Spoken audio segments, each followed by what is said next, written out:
Lolo had been awake for hours. The farm didn't wait for anyone. The chickens needed feeding. The garden needed water. The yard needed sweeping. He moved through it all with the quiet efficiency of someone who had been doing this so long. The farm and his body had reached an agreement. Matteo stood in the doorway, still in yesterday's clothes, still not entirely sure if he was allowed to just come out, whether there was a rule, whether he'd be in the way. He was very good at finding reasons to stay inside. Lolo didn't say good morning. He walked past, picked up the watering can, and held it out toward Matteo without breaking his stride. No explanation, no instruction, just the can, extended, waiting. That was the same as good morning, Matteo decided, maybe better. He watered the plants, possibly too much. The soil around the kangkong became, briefly, a very small lake. Lolo walked past, said nothing. This Matteo was beginning to understand, was Lolo's version of approval. Buko supervised from approximately 2 inches away. He contributed nothing. He was, however, extremely present, which he seemed to consider the same thing. Later, Lolo swept. The same strokes, in the same direction.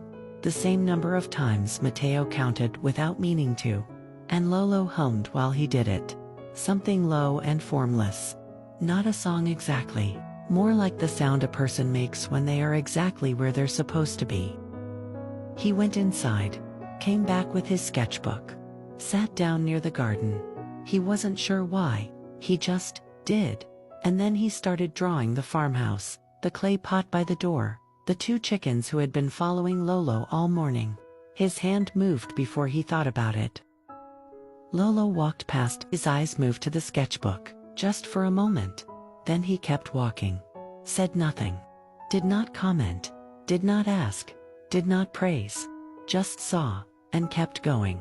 And somehow that quiet acknowledgement of a thing without making it a thing, was the kindest response Matteo had ever received for something he made.